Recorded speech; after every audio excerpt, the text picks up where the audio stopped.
time to elevate your mind with SJC.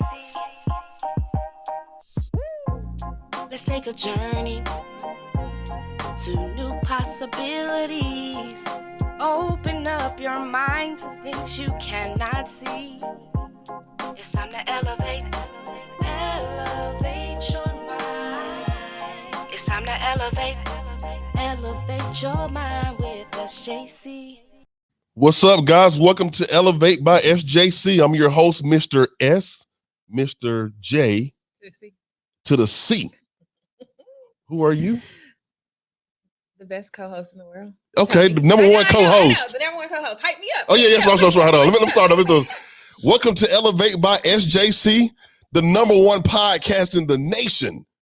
I'm your host, Mr. SJC. I'm your number one co-host. The number one co-host. Miss Toni.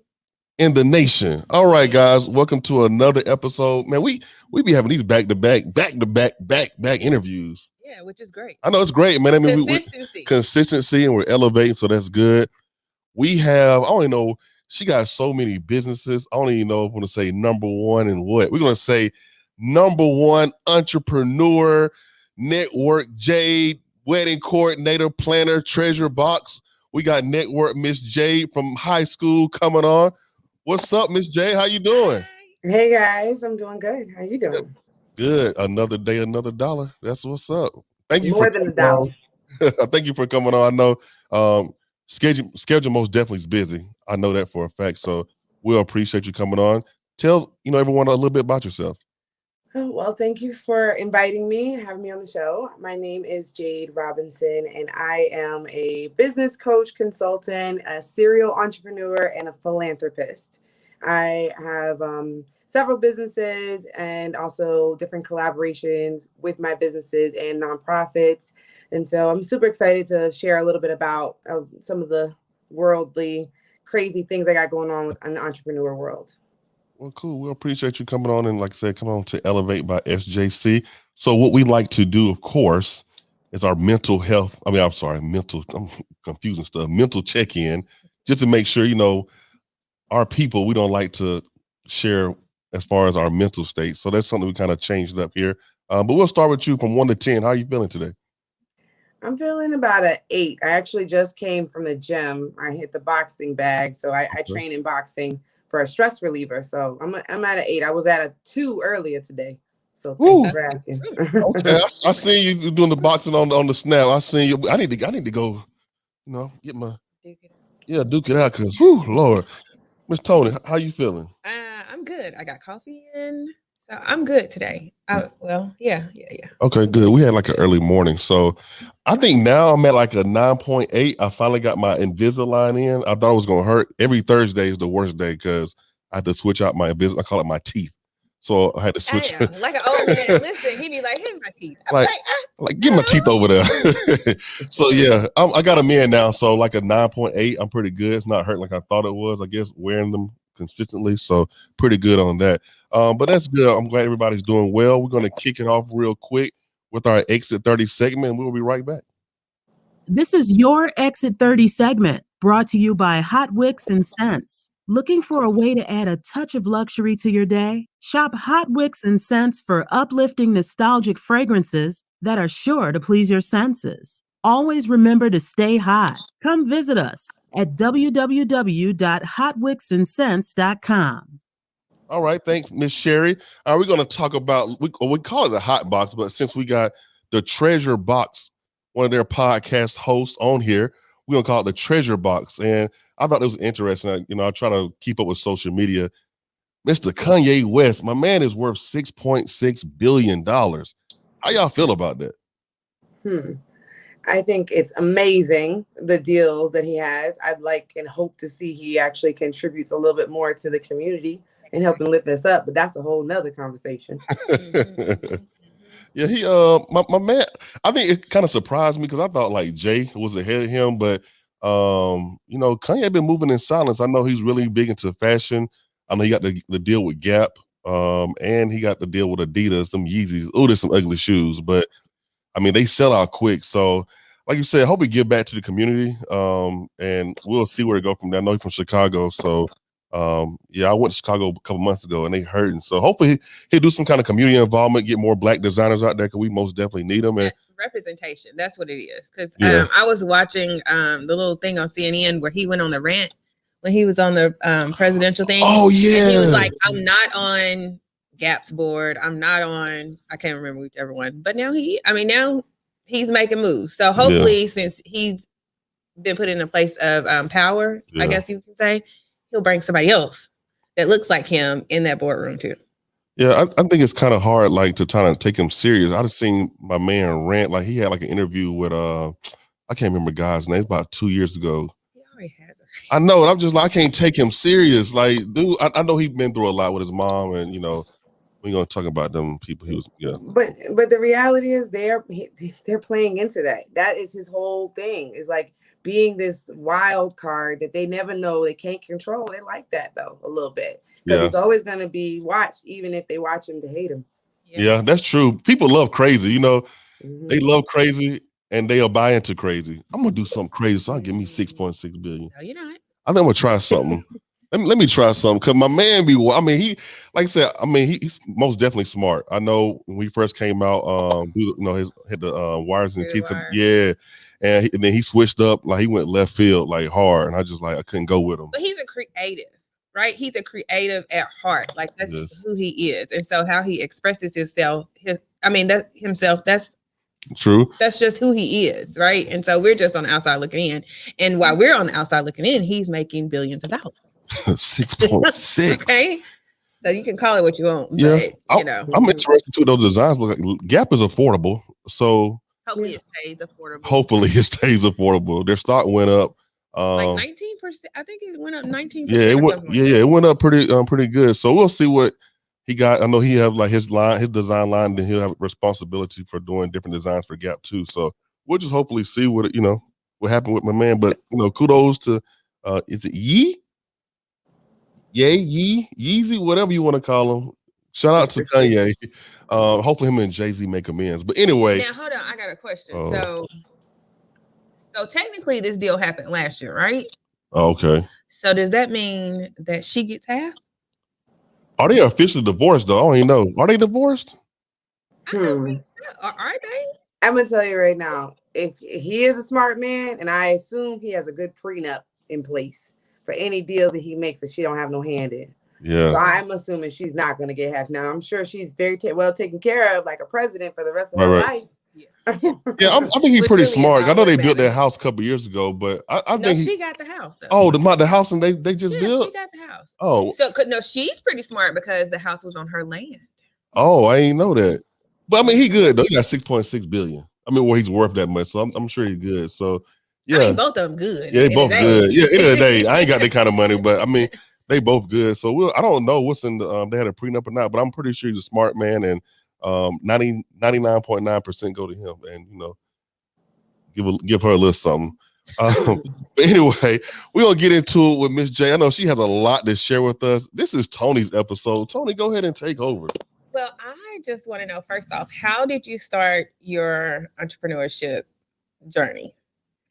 Well, I started it as working in the corporate world, and a lot of people just complain about being in the corporate world, but the reality is it helped me build all the skills that I needed that I implement now to help me make a 6-figure business model. So I would say I started doing that initially, and then they had a huge philanthropy mission involved with the company, and they gave me an opportunity to connect with different nonprofits. And when they did, I was able to dive into skill sets that I didn't even know I had. So starting off with event planning, I wind up helping out with just little, breast cancer walks and things like that. And they said, hey, we don't have anybody to work this, role and help us with banquets and things like that. So I said, hey, why not try it? I was doing it for free. So if I messed it up, It was not on me. Right. And so I did that. And next thing I know, I was planning 5Ks. And I worked with different bicycle clubs, like the cyclists that wear, the little tight outfits. I don't even own a bicycle. Next thing I was planning their 100-mile rides for money. And then someone said, hey, have you thought about the wedding industry? It's much more lucrative than nonprofit events. And I entered the wedding industry in 2015. I've been rocking it out ever since. So it's been 6 years now in the wedding industry. And that branched off into another company, which branched off into another company. And it just became a rabbit tunnel effect of just different opportunities and me capitalizing on those and building my team out to help me. So, yeah. You're like the epitome of a serial entrepreneur. Yes, indeed. There's not a way I can't figure out how to make money. And so I quit my corporate job in 2019. And I walked away from a very large salary at Merrill Lynch. I was a senior level manager. And, I had a large team of people worked under me, all of that, great benefits, 5 weeks paid vacation, the whole nine. Right. And I put my notice in and said, I'm going to go forward with my dreams because I had been building it up for 4 years before I quit. And I've saved up enough money to make sure that I could, weather the storms that were to come. And I sowed seeds in the famine and the drought. And within a year of quitting, the coronavirus impacted me and hit me. And that was really a struggle, which we can talk about if you'd like to dive into that. But I wind up pivoting and then creating the business consulting firm to help business owners, because what I was able to get that other business owners were not able to get was all of the government funding that they needed that was forgivable. And once I realized that a lot of people were not structured right, I wanted to just dive in and help as many people as I could. And I've done a lot of pro bono work over the last year. I've actually helped 27 businesses. Really? Structure their business. Yes, because I was slow because I didn't have no weddings. So I said, you know what, let me pivot and do this. And now wedding season is back up. People are getting vaccinated. And now all of the businesses are back flourishing. And so, I made some sacrifices, some pivots, but ultimately serial entrepreneur.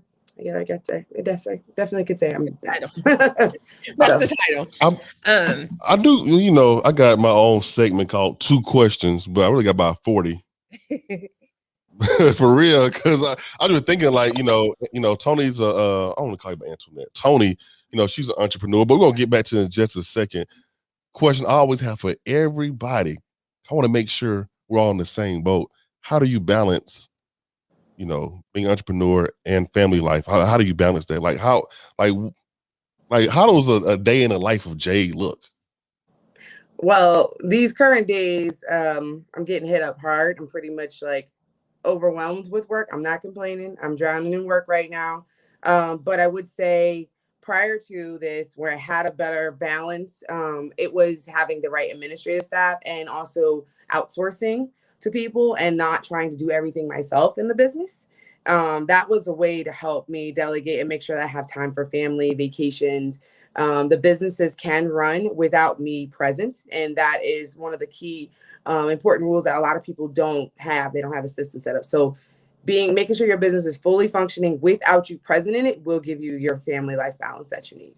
That's where I'm at. Like, I'm like, that's the next step, right? Because I tell people all the time, if I do not work, my business goes down. Like if something, God forbid, happened to me, then I mean, that's what it is, right? I mean, if you're not there to make the decisions, produce whatever work you are doing or whatever, you suffer, right? Yeah. And so that's my next step. So I'm definitely intrigued on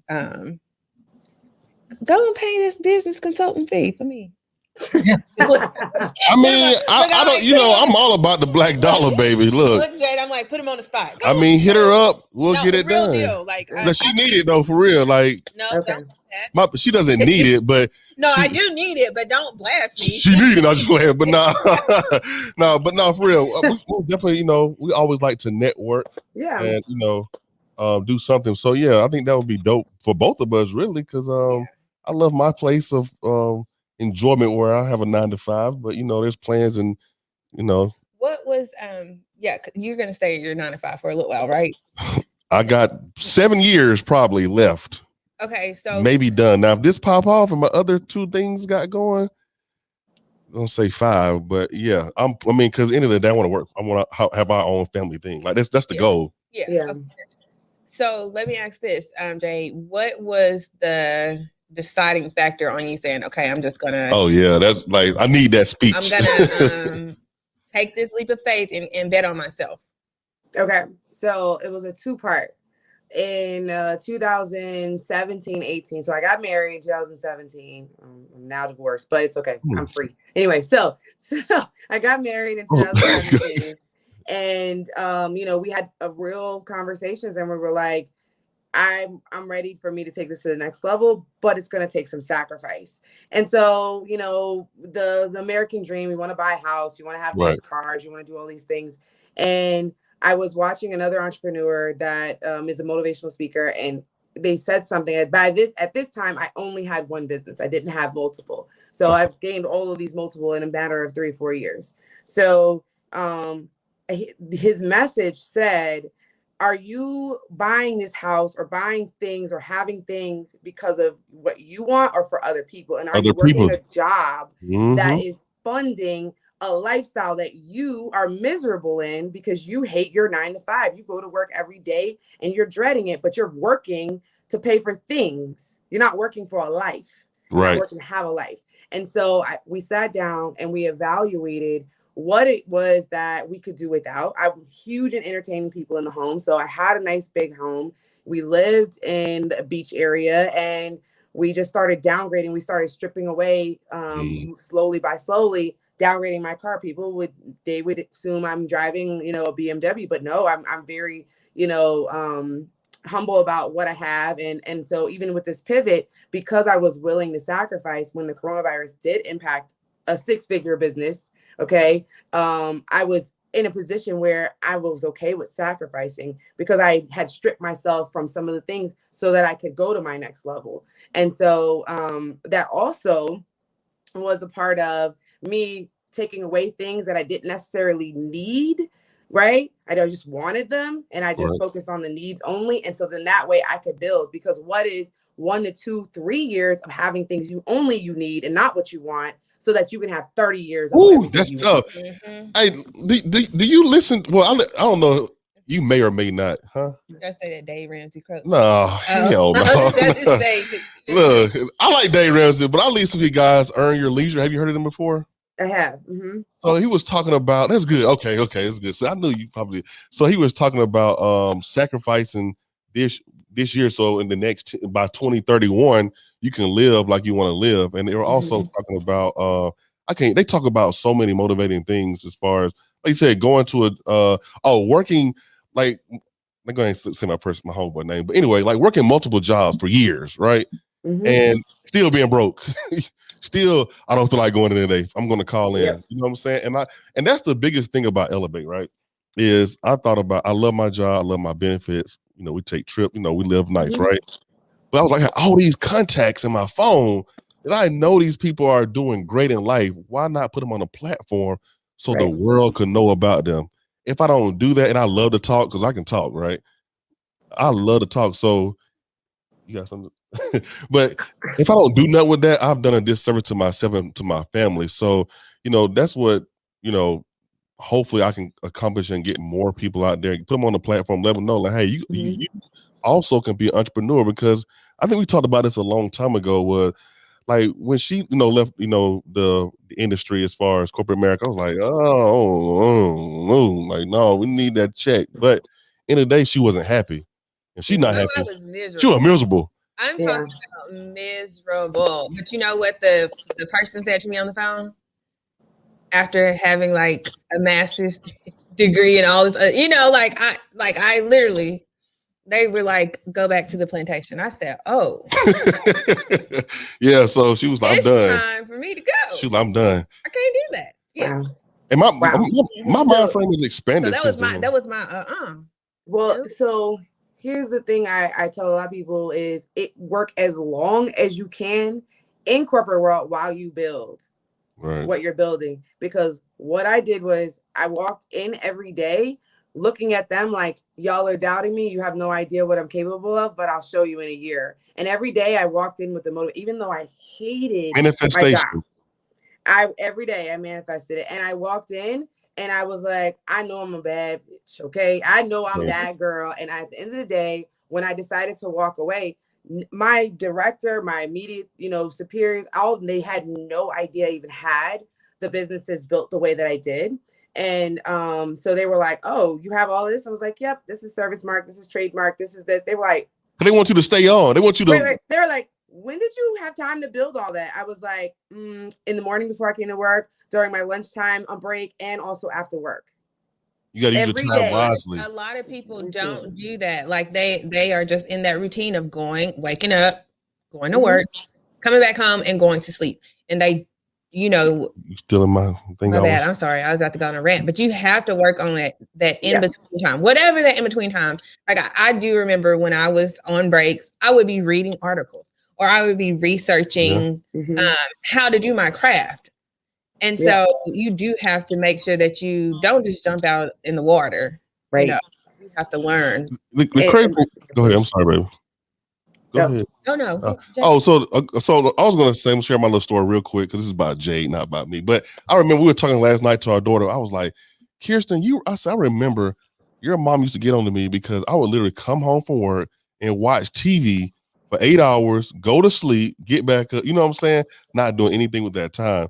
And it was something, and still I'm trying to figure out what that something was. But end of the day, now I barely watch TV, right? But I use that time to build, elevate, clothing. It's just starting off right, but it's going to new heights. We have Hot Wicks and Scents. We have Pretty Perfect Printing. So we have 2 LLCs. So hold on, I remember what happened. I'm sorry. This is very, very important. Oh yeah, go ahead. I was like, I'm working on the business or whatever already. So I was like, you want to do this podcast? Set a date. And I wrote a date. I called a business meeting with him, right? So I'm like, we're gonna, really talk about it, right? And so we went through the whole thing, and he was like, dang, I got to do all this. Like I'm like writing down stuff like you need to do this and this and this and this. Right. Like I had him do his end goal, which is podcast, and I said, you need to work back. You got to go back and see what every step is. And I think the thing was April 1st or something like that. Yeah. Was the launch date supposed to be April 1st last year. Yeah. He sat there. I said, I'm not going to say anything else to him about podcasting, anything. Like I did a little bit of research, enough to where I can say, this is what you need to go look at or whatever, to jumpstart everything. And then I never said anything else to him. I was like doing this shit. I just waited on him to stop watching TV. Yeah, I'm not doing eventually, this.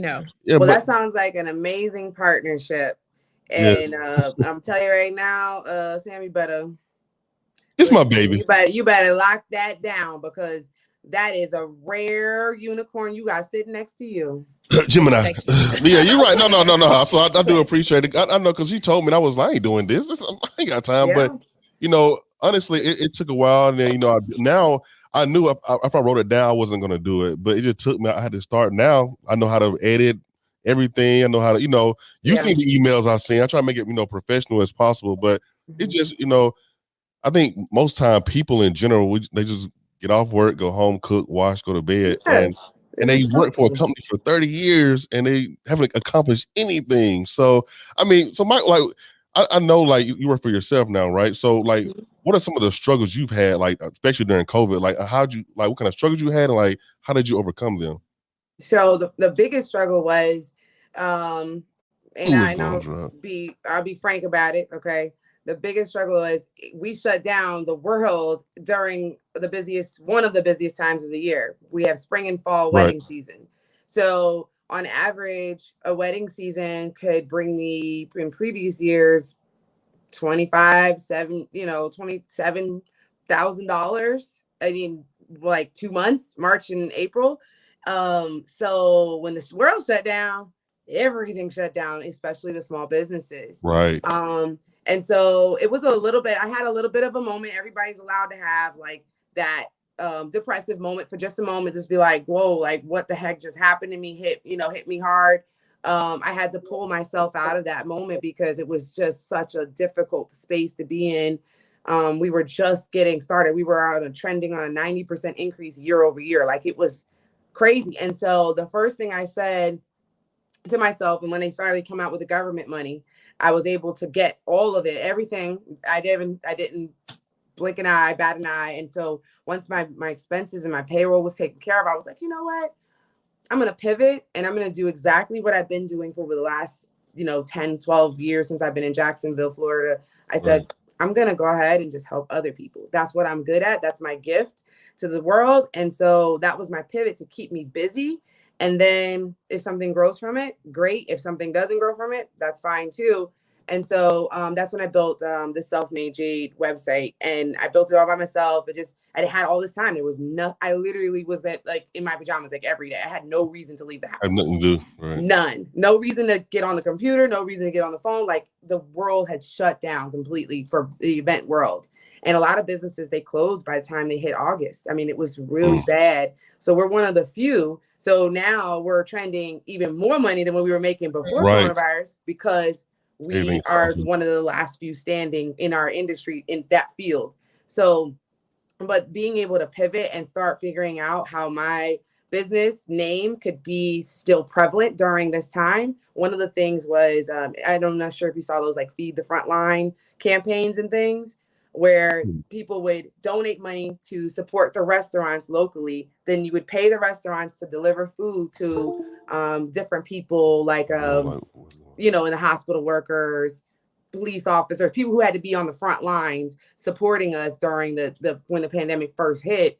And so one of the companies I had, my main company that makes the most money, I was like, all right, this company is going to run Feed the Frontline. So we ran an entire campaign from end of April, all the way through June, where we took in donations, 20,000 plus, and was just giving the money away to restaurants to feed frontline workers. It was amazing, but it kept us in the forefront instead of us being stagnant and sitting in the background and not doing anything. My name was on the news. Our business name was on the news. That's what's up. We stayed prevalent, and we figured out ways to find solutions for people, because a lot of caterers and restaurants was closing their doors.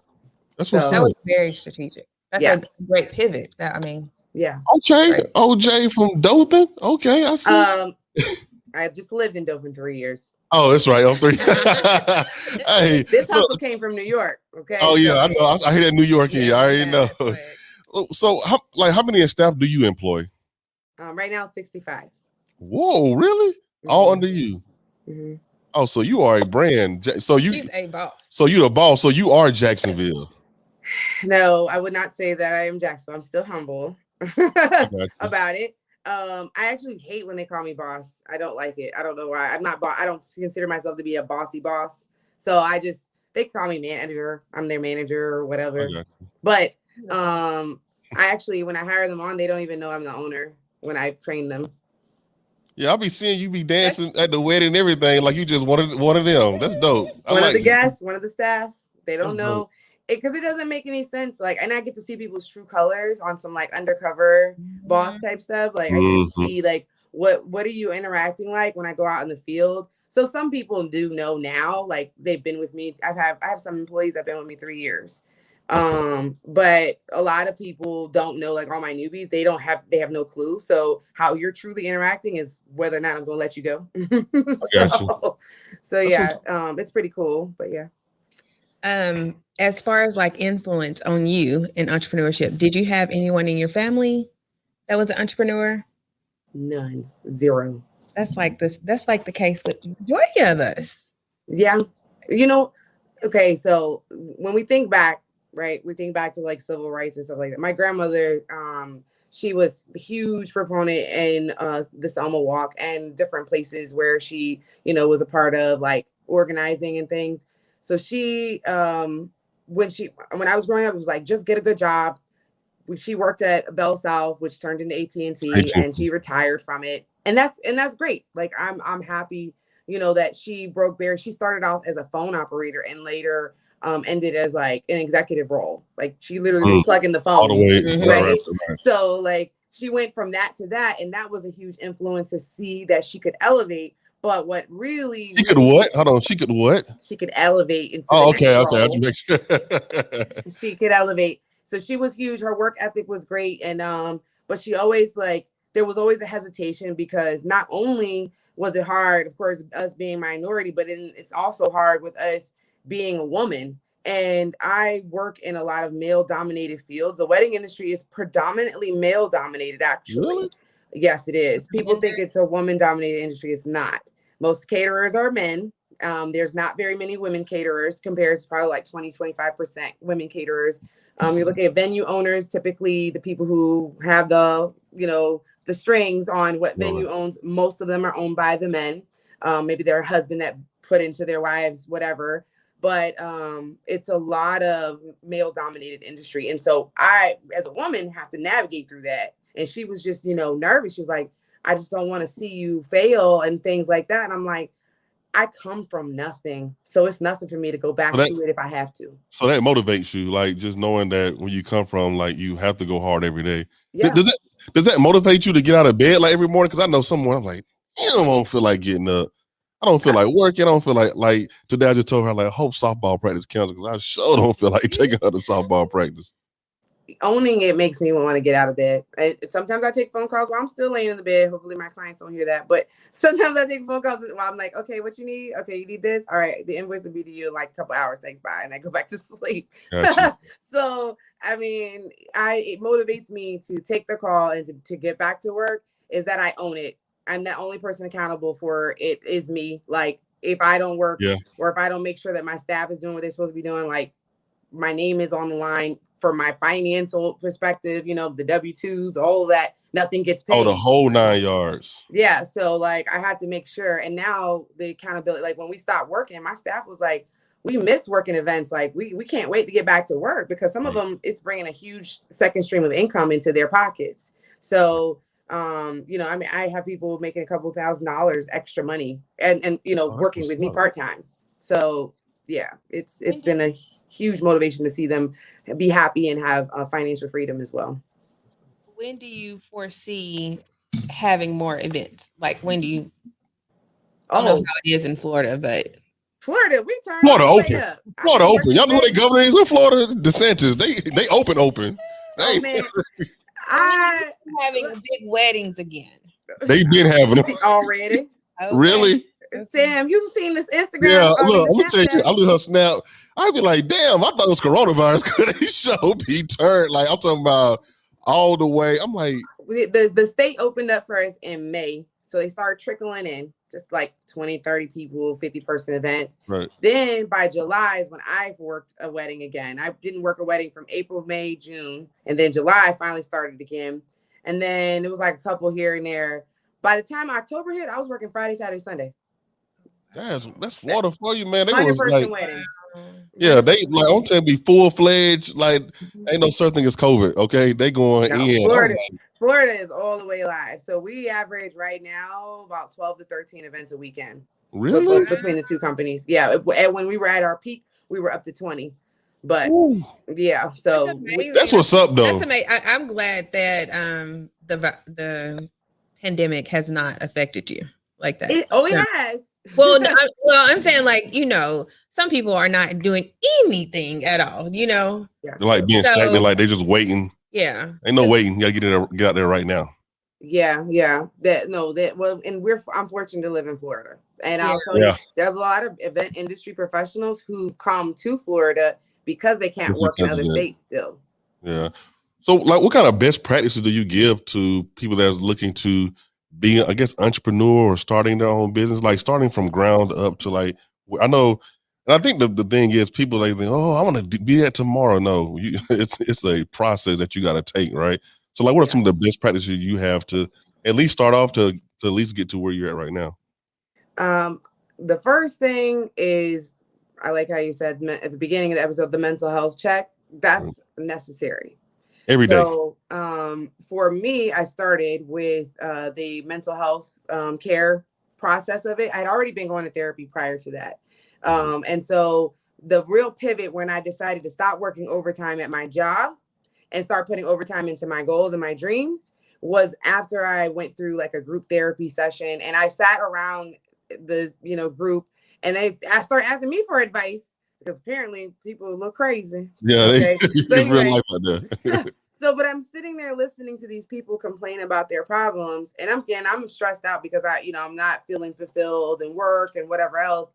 And I'm thinking, dang, my life isn't so bad, and I'm just going through and learning cognitive thinking skills to retrain my mind. So it's not like, oh, we're just coping and how do we get through what we're going through right now.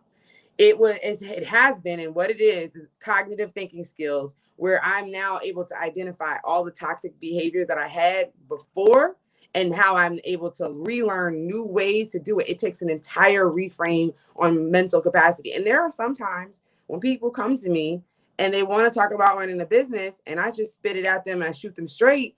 And I'm like, and I'll tell them straight up, like, if you don't change this, you're not going to be successful. It's that and I'll tell them that. I'm honest about it.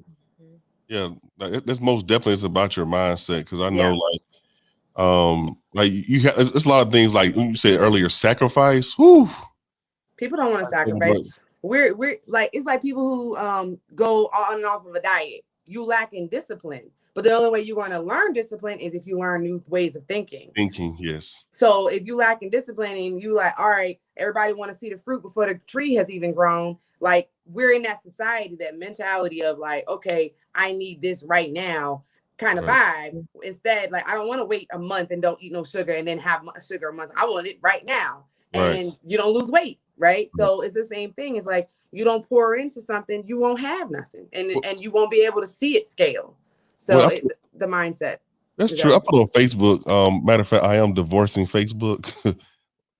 It's judgmental, but I need to put up something on Facebook, like I'm tired of Facebook is very judgmental. I need to elevate more on. He just says because Facebook is more for people to keep up with you, like family oriented things like that or whatever. Yeah, so I'm going straight to Twitter, Instagram. He says it's judgmental on there because people judge you. People judge you on Facebook.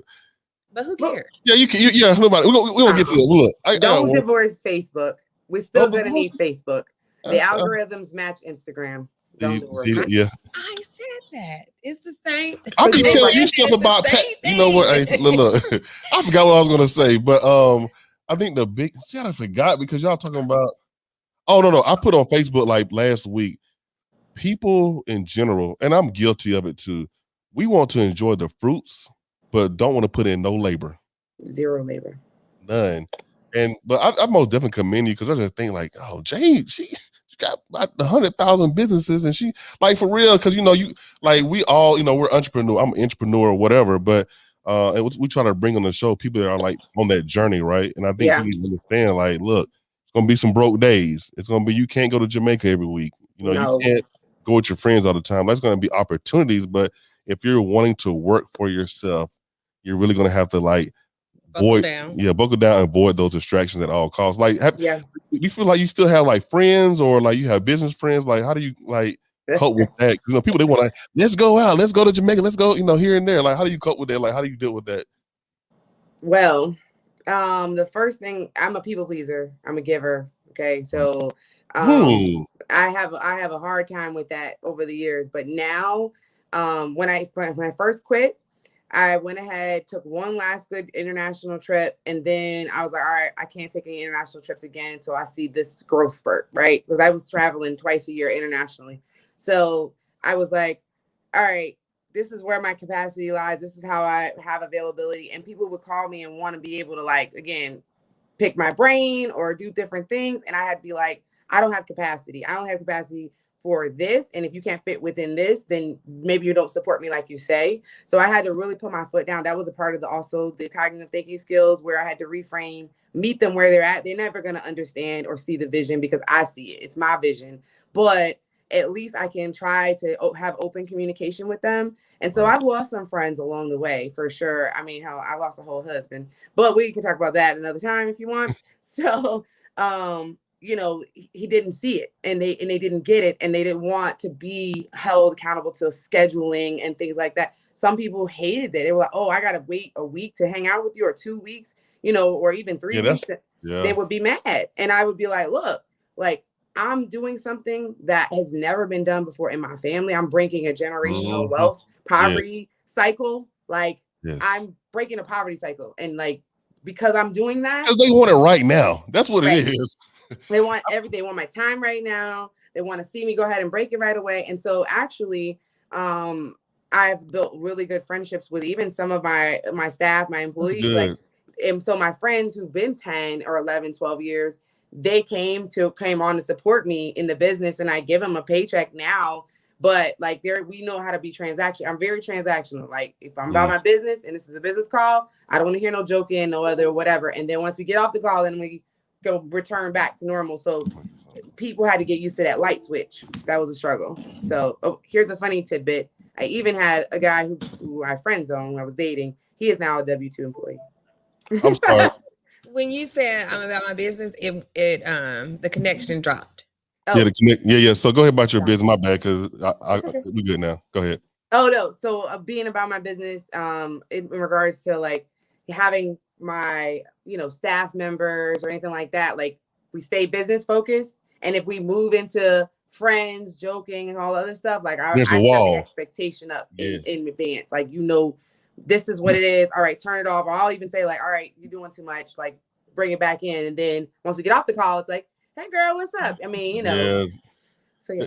That's why I said we were talking about that earlier on I think another episode. Like we took a trip to Gatlinburg a couple weeks ago, and I was like, when I come back, I have to separate my job, my 9 to 5. It stops at 4:15. At 4:15, it's family time and it's elevate time. Because I mean, if you don't, like, it gets all screwed up. Like my mom or somebody call me at about 8. No, I got work. I'll call you later on. You know what I'm saying? Yeah. My employees are look. At 4:15, email me. I'll hit my work phone. I'll call you later. I'm busy right now. So I think that's the biggest thing, though, is like making sure those two things are separate, because of the fact, if you don't, then you don't know, what the right hand or left hand is saying. So I think sometimes that's a struggle I used to have, but I'm actually doing better. But I do want to go back to something you did say. One thing, people like dirty laundry, so a little dirty laundry. But one thing I struggled with her was her schedule. Like she does great at night. I do great in the daytime. I used to get so mad. I'm like, Antoinette, Toni, you need to get up. But I've learned like that. I've been working till 5 o'clock in the morning, and I've just laid my head down. Yeah, so that was a struggle I had, but now I'm learning. Like it doesn't bother me more, because I'm more of a get up at 6 o'clock in the morning, and I'll start about 9, 10 o'clock. I'll simmer down, and her she's good in the afternoon. Like she energetic. By 3 o'clock, she on 10. I'm on 8, 7, 6 by that time. So it's just like really, I mean, everybody has their struggles, but I mean, at the end of the day, you have to understand like families and friends, like separating that from your. I'll tell you, maybe family. I'm more into family separation, but friend separation wise, you good. It's been good. I have a friend been with me 12 years. She's my right hand, and as much as I can bless her financially, I do it on a regular. Like I just randomly send her cash. I'll be like, here's $100 because you've been doing an amazing job. Like just whatever I got to do. But we've also had open communication. She has a procedure list. She has expectations on her role. She knows exactly what she's supposed to be doing. So a lot of times the reason why family and friends cannot be involved in your business is because you don't have the right expectations or processes in place. Okay. Finding those boundaries. Ooh, we gonna sign up for that class. Good God. Well, that's good though, man. So I think, like, I guess my question would be is like, what do you see yourself in like the next 5 years? Are you like, or when you're an entrepreneur, you'll never retire. Do you ever see yourself retiring, or you just like letting someone else take over, or this is something you see in the long haul? Yeah, I actually have a plan in place to hire a new CEO for my business so that I don't have to be the CEO anymore for one of them. Okay. The other one, kind of debating, but the one that I'm looking at, the bigger business of all of them that makes the most money. We've been talking to some companies like consulting firms to help me with the process of franchising. So that's on the verge right now. We've been asked to franchise in Savannah and in Orlando. So the model is unique, and it's definitely, taking off, and people are starting to notice. So I've been getting hit up hard by consulting firms like, hey, we'll commission sales your franchise and we'll do this and blah, blah, blah. So I've been trying to take some time out to do that and franchise it in different cities. The other thing is the business. I don't necessarily want to be a wedding coordinator forever. Like I love it and I enjoy it. And I want to be able to just like, oh, I like that bride, I'm gonna work with her. And I don't like that bride, I'm gonna send my other coordinators. Because I have 4 other coordinators that work under me. So if I don't like a bride, I'll be like, she gonna be aggravating. She gonna be aggravating. I'll send another coordinator. That's wild. You got a lot of stuff going on. I see those boards in the background. What is that, note taking, or I mean? Yeah, it's like ideas that I need to look at to remind me if I want to move forward with it. Gotcha. So I like to just randomly write stuff, and so I like it because it's reusable. I don't have to waste paper, but also I like to walk by it and look at it, and then it might walk by for 2-3 months. So there are ideas on here that I started having ideas, and that I'm like, okay, I'm not going to sell that until maybe September. Like, I'm not going to branch off with this until this. So like, yeah, I like to write all kinds of stuff. I have 4. You just don't see the other ones. That's what's up. Well, we're going to go to our last segment of the day. It's a Say It With Your Chest segment. We'll be right back. Your favorite segment, Say It With Your Chest, is brought to you by Elevate by SJC.com. Shop for the latest Elevate gear and watch the latest episodes. And don't forget, elevation requires separation. Back to you, SJC. Thank you, Sherry. Thank you. All right, this is our favorite segment, Say It With Your Chest. Miss J, we'll let you go first. Like something petty, something to get off your chest, like on your mind that's bothering you. Ooh, something petty. All right, so I cannot stand when people don't evaluate the relationship that we have, business or whatever, before they speak to me about things. Meaning, don't talk to me like I'm not somebody that has just helped you a lot. Don't talk to me like I'm not somebody who's like willing to go above and beyond for you. So I have a couple of business collaborations that have fallen through that I don't want to be bothered with them no more. So I'm like, okay, let me give you your money and go on about your business because I don't have time for your foolishness. So I'll say this, being able to be, honest with yourself about what you bring to the table, right? And knowing your strengths and knowing the other person's strengths, but don't act like your strengths are going to outweigh the other person. Like, you need to like be respectful and mindful of business relationships. So collaborations, it has been my. Okay. All right. Miss Toni, what you got? I don't know. I really don't. I got one, and I got Say one. it, because then I probably got one to come back at you. So it was 2 that was on my mind, but I'm gonna hold the other one. So he has such dramatic long pauses. I'm like, get to the story. I'm a travel connoisseur. Okay. You are so petty. I already know what he's about to say. You are the pettiest of petty. I like to plan, in layers. Like, hey, this is already done, right? So, my lovely fiance over here, she's taking a trip, and she was gonna drive. I'm like, baby, why are you gonna drive? Like, we got, good money. We gonna fly. Give the whole story, but go ahead. Anyway, I'm gonna do the short thing because that'll take a whole hour. Anyway, I was going to drive because I wanted to see somebody along the way. Right. So don't just say I was just going to drive this long distance. Yeah, she's wanted to see her friend, whatever, right? Said she couldn't find a car. Now she's, oh my God, I found a flight for. I'm like, yeah, I know. I told you 3 weeks ago. So my thing is, that's my ministry. Let me handle that in the future because you could have flew in, got a car runner for the low, and I probably would have paid for it. And then you still could have seen your friend. But sometimes you gotta use your tools and resources. You still can pay for it, and however it got done. But it got done. I'm just like that's last minute. So I was just like, babe, you could have done that 2 weeks ago. Would have been good. But she's less stressful. But I'm just like, I like things in layers. Like, let's go ahead and plan it. Let's get it done and move on from it. So that's my petty moment. I was completely not stressed about it at all. You weren't stressed, but okay, you're right. You weren't stressed. What happened is, look at Jay. I tried to rent a car and it's spring break. So I guess. But you didn't know it was spring. Okay. I didn't know it's spring break because our spring break for my child is not until 2 more weeks. That's true. So I'm not even thinking that it's some event where you can't get a car in the city. Like anyway. It's Well, go ahead and give it to me. I know you probably got something since I started. Yeah, for you always sprinkling dirty laundry. Leave your drawers in the closet in the hamper. But you know what? I ain't saying nothing in a long time about you, so I had to come. So go ahead. I don't mind. Listen, I don't mind at all because I'm upfront. But yeah, go ahead. I ain't gonna jab you. No. I want it. I want it. I'm ready. That was my thing. Like, leave your dirty drawers in the closet. Yeah, but you're right. Okay, you're right. Anyway, yeah, we got a whole thing over here, man. But anyway, it's fun. It's fun. It's all fun and love. I need to go get my popcorn. I know, right? Did you work with your significant other at all? We tried to. We did. And I don't have a problem airing that dirty laundry. I don't feel it's dirty laundry. But anyway, there were times where he would help me set up events and things like that. And, you know, when I had people call out, he would try to step in. And I did put him on I think it bothered him that his wife was giving him a W-2. And I did coming back to the household. I mean, that's what I'm saying. But you're making extra money. You know, we're putting extra money in your pocket from the things that I'm doing. You know, give me some of that heavy lifting help, you know, and dive in. And so there was a point in time where he got frustrated and he was like, I quit.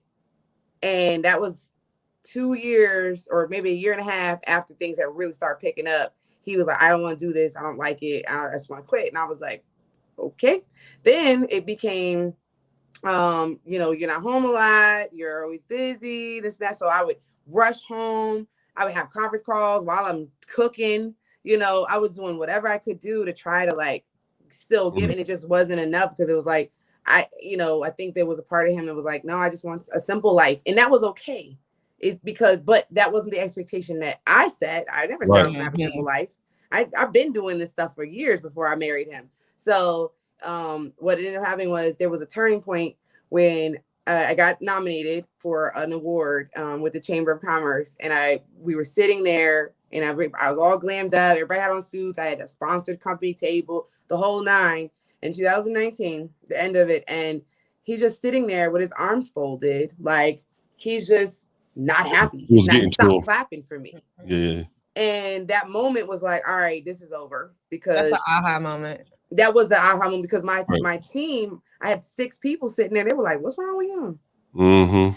So, you know, I would say more open communication, not just on one end, because I had the open communication. I knew what I wanted. I've always known what I wanted, right? So from the moment I decided it, but on that, both partners need to be on the same page about where you're headed in your journey. And so, and it's okay for me, like, hey, I can't tell you, you know, how to stay married apparently, but I can at least tell you how to get married and not have stress and what to avoid. Well, you know, look, you know, it's cool. Hey, look, you know, that didn't work. You know, I'm sure there's someone out there, you know, of course. Man, wait, Sam, I don't think you know. You know, this is my second divorce. Oh, really? Oh, Lord. Hey, another podcast. Third time the charm. Oh, I ain't worried. I'm like, no. But you know, but it takes a really strong fun person. In your 30s, though. Yeah. I've been having a good time. I think it takes a strong person, because I, of course, I've had my situations, but I think what it was, I wasn't doing anything. I was watching my 8 hours of TV.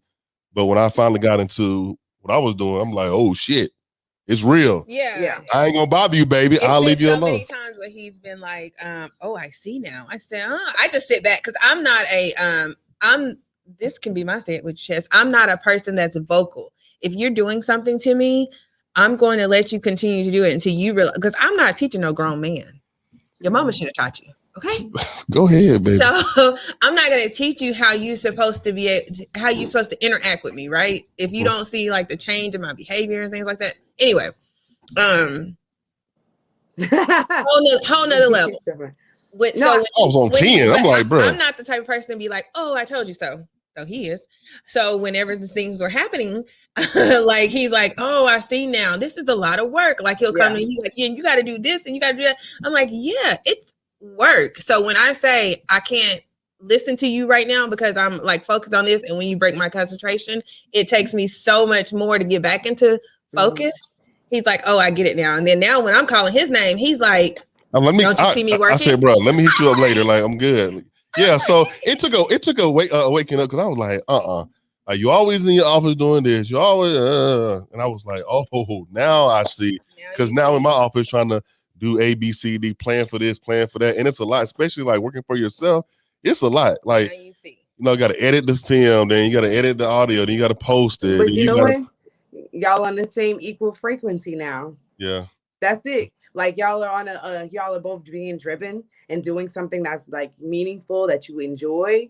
When you were stagnant and you wasn't doing it, and she was over there vibing, driven, motivated, it's like she was operating at an 8, 9, you was operating at like a 3. Yeah, and you know, when they talk about compromise, if I got to compromise and meet you in the middle, for us, you know, and I'm speaking for she and I at this point, if we have men who are not driven and doing or something they love, then we're actually decreasing our value and pouring it back into you instead of you trying to meet us where we are. We're trying to meet you where you are. And that can be very draining too. Mm-hmm. So y'all are on the same frequency now, like y'all on the same page. So, you know, I anticipate whenever I meet it, I done had another person offer to be my third husband already. I'm like, y'all think it's funny. I'm serious. I'm over here like, no, we're going to put you in the friend zone because that's too much. But being in that position now, I'm like, okay, I definitely want to be with somebody that's on the same page, that's doing something productive with their life, because I can't have a couch potato. It doesn't work. It doesn't match me. Yeah. I got a question is, how do you trust? So yeah, how do you trust the process? Like, how do you not give up? I'm not afraid of failure because I don't believe in it. Have you failed? Yes. Okay. I mean, let me say this.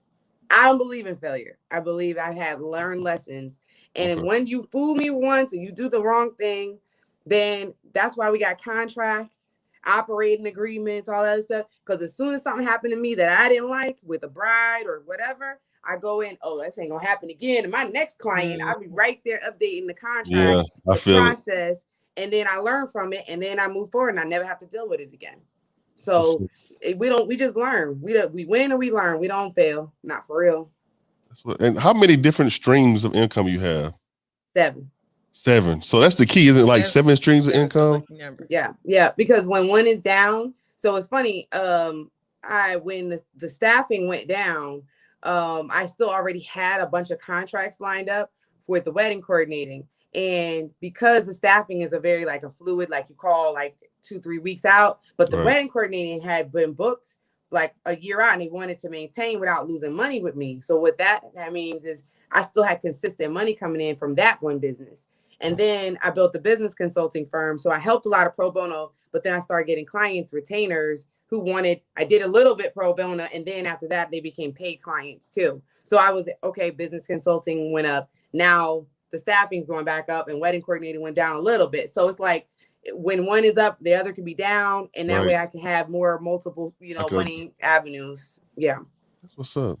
Well, listen, say I'm happy to know you, you ain't from the crib, but you came through the crib for a couple of years, and I see people, I love seeing, our people elevate. That's the biggest thing. I know that's the name Elevate by SJC, but it's deeper because, like I said, I have a phone number, I have a phone book of hundreds of people. I need to use it so people can be motivated. If you're not happy where you're at, do something about it. Trust me, I did it. Watching TV 8 hours, I ain't gonna get it. You know what I'm saying? So you get nothing accomplished. Nothing. Wait. So it's funny. So you, Sam, have seen me. I don't know if you remember these stories. I don't know if I'm gonna bring them up. But anyway, so when I tell people about my teenage years, they think they're like, that couldn't have been you. You're so diplomatic. You're this, that. And I'm like, listen, we all got to pass. Everybody got to pass. Okay. They're like, oh, I'm like, yeah, I got it. Because I don't know if you knew that I got expelled from Delton High. Really? And I had to go to Northview. Yeah. Oh yeah, I do remember. Yeah. I got expelled. They kicked me out, and I had to go graduate from Northview because I got fights. Yeah, Hey, Jay had the hands. I remember. That's why I like to box. Yeah, it's crazy. Like I'm trying to remember some stuff, but that's been what? Whoo. It's a long time. It's a long time. Yeah, I was a wild girl. Yeah, hot-headed. Yeah, I remember. Oh man, you couldn't tell me nothing. I was a New Yorker, moved to Alabama of all places. Right. And people were like, who is this girl? Yeah, right. It was a mess. But look where you're at now, though. You know what I'm saying? I think people, and that's the biggest thing, people, they love to judge where you're at, but everybody's on a journey.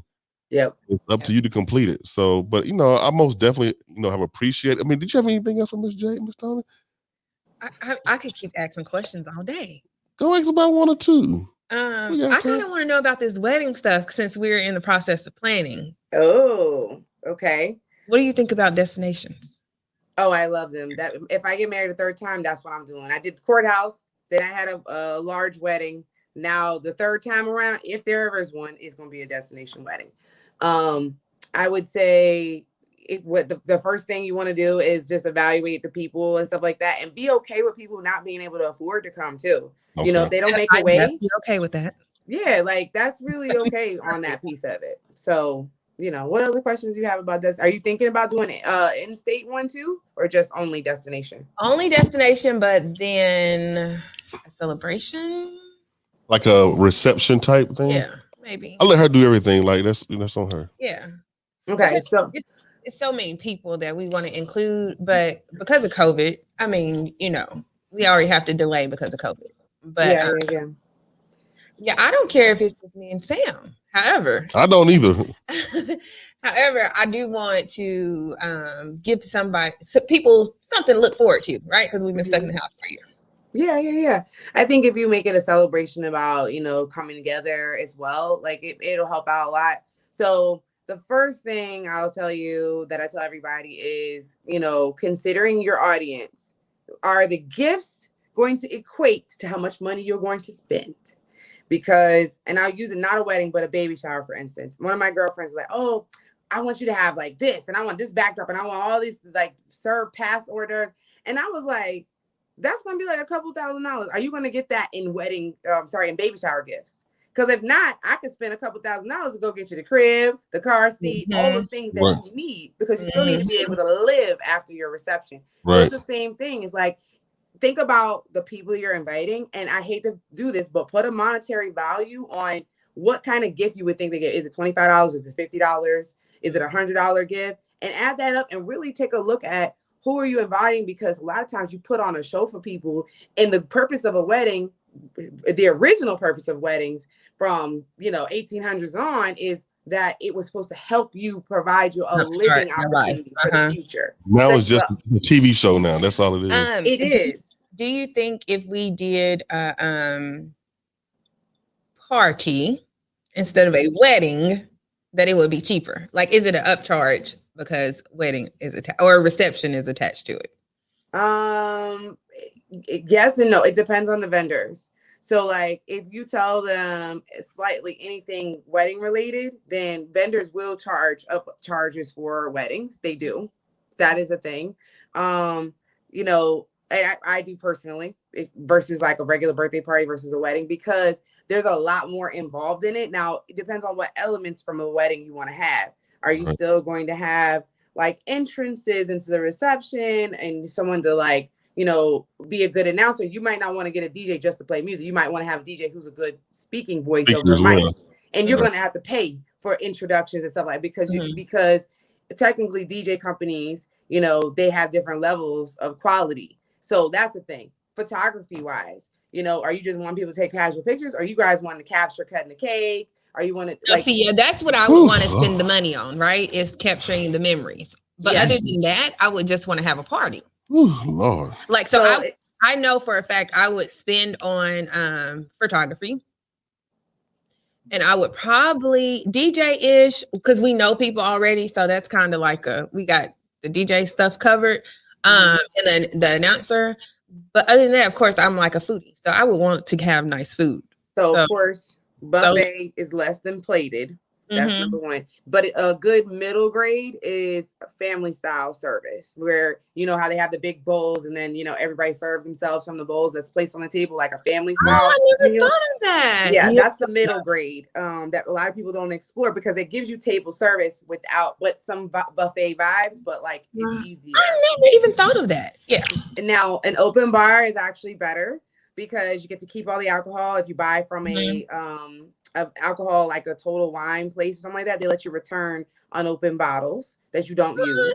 So there's a lot of ways to like really, you know, keep it cost effective. I would say choosing an off-peak season date where there's less dates. So for us, our off-peaks is June and July, because it's too hot and nobody want to have no weddings outside in the heat.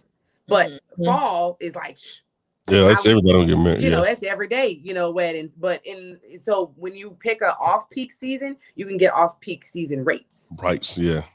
So those are my tricks and trades. That was Jesus. I just see dollar signs. I learned this so you should. Yeah, right. Right? Because we're not traditional at all. You got to pay these coins. 2. I don't mind. I got a book, and then I looked and everything said Broad's family. I said, Sam, we about to have I'm an entrepreneur. I put this money in my business. Into a house. I'm cool. I'm just not about the 300 people wedding. Like I don't talk to 300 people. So my thing is people that I value, that I talk to, that that's what I'm about. Like, because you're not gonna see those people anymore. He says that, and then the parents get involved. Okay. Yeah, that's them. I'm talking about me. All right, Sam. So this one's for you then, to help keep Miss Toni in line, okay? It's not me. Yes. Come on. I know my mama. Wait. You ready for this? Mama. Go ahead. Here's how to make the best guest list that's more appropriate with people that you actually have like lively activities with. The first question you want to ask yourself is, if it's a coworker, do you spend time with this person outside of work? And if that's no, then you don't need to invite them to your wedding. Second question is, if you're going to potentially invite like friends that maybe has not met your significant other, can your significant other point them out in the crowd and know their first and last name before you spend $1 on them? Meaning that's Toni's best friend. Her name is such and such, such and such. They know each other 10 years. If you cannot actively do that and that person is not actively participating in your life on both ends, and they know your spouse and that spouse can point them out when they're up there at the ceremony, then you might not want to invite them to the wedding. Stuff like that, where that way you can get more people who are acquainted with you. Same thing with family members. If it's a cousin that hasn't even taken the time to really get to know the other significant other, I got about 100 of them. Because I'm telling y'all last night, y'all ain't coming. All these years we've been together and you ain't came to meet my significant other. You don't tell me about it. That's what I be on. Sorry, not sorry. I ain't got no love for you. I feel it. Especially if they wait. Especially if they broke. That's real. Look, I told her we're gonna invite people that's 65 and older because they can bring all the gifts. Them 30, them 20-year-olds, where the drinks at? No, you ain't coming. Look. You get a gift card. I'm just saying. Right, that's real. Because I know the been some weddings I ain't give nothing, so I already know. For the older family members who's got the money bank, they retired, they got their coins and stuff. I had a godmother who had not met my significant other prior to the wedding, and I sure invited her. She definitely gave me $1,000 wedding gift. So I'm just saying. You know what I'm saying? Exactly. I'm just saying. Just evaluate the list. That's real. That's how you make the list. How do you include people? Like, say for instance, I have an organization, and you just want select people to come. Mm-hmm. You just have to give them individual, and then let it pop up on. Oh, she was invited and I wasn't. How do you handle that? You don't care. Okay. No, I don't know. But what I tell the brides who are being selective is that you decided to have more of an intimate, and I'm honest about it. I'm like, I've decided because this person is more active in our lives and is part of both, not just mine, but his life too, or something like that. Or we've decided for a more intimate ceremony. And if things change because of Corona, and you can blame coronavirus. So can on everything. The list down. Right? COVID-19. We've decided that we want to have more of an intimate, and this person is more active. Like tell people exactly where your head is at, because at the end of the day, they may not like the truth, but they're gonna respect it. Respect it. Yeah, they ain't got a choice. Okay, one last question. Oh, Jesus. Look, she ready for this wedding. What's the best timeline you should give yourself? I was gonna use that earlier. Right. Oh, I was gonna use that. So should we do a year out planning? I said 18 months. It depends on how much money you're going to spend and how much money you can save. If you need to save money up. I mean, a year is a good idea because most venues, especially good venues, are going to book up a year out. But then the other side of that, so if you think about less time, if you have the money available, the capital, you might be able to get deals to fill venue dates that aren't booked. So for instance, one of the venues that I, help manage, I am running a special right now. So because typically weddings are booked out a year. So I know I'm not going to get any more weddings, but I've been hosting like promotions where like $1,000 off of the venue cost if you fill one of my dates that's empty. So I'm just saying, I mean, it doesn't have to be 12 months. It could be, you could save a lot of money. And the same thing with the vendors, because just think about it like this. If you go to a DJ who's, doing all weddings, and potentially he's not going to have those dates filled anyway, he's going to do it for a discount because he needs to make money. He'd rather fill the date. We got some good information. I mean, I've been doing this for a while now. Yeah, we'll hit you up. I got your email, so we got more questions, I'm sure. But yeah, I'll be like, just tell me what date and time and money, so you can go ahead and do it. Yeah. So, Mama J, we most definitely appreciate you. Thank you for coming on Elevate by SJC. It was a joy. I'm glad I met you. I want to say I'm proud of you. I'm glad to know you. You passed through Dothan on your way from New York to Jacksonville, but I'm most definitely proud of you. Keep doing what you're doing, man. Don't let nobody stop you. The growth, the grind, and the hustle. And that third one out there, I know he is. So, oh God. But no, most definitely appreciate you. How can you be reached? On my website is selfmadejade.com, and I'm on Instagram, Twitter, Facebook at selfmadejadeb. And so I would love to connect with anybody who wants some business help. I mean, I do a 30-minute free consultation just to see where you're at. I give advice in every consultation for that 30 minutes. And then if you decide you want to move forward with services, then we'll put together a contract and then we'll get it started. That's cool. Well, of course, you can reach us everything. I'll be stealing that from old girl since she came on the show. Everything Elevate by SJC, Instagram, Twitter, Facebook. Same thing for Hot Wicks and Scents. Ms. J, I forgot to tell you. I always forget. So at the end of the show, I say elevation requires, and all together we say separation. You ready? Appreciate everybody being on the listening in to Elevate by SJC. Appreciate people just continue to support us on the things that we're trying to do. Elevate, going to the next level. And of course, make sure you subscribe, like this, share with your friends. But until next time, always remember elevation requires separation. Peace. We out.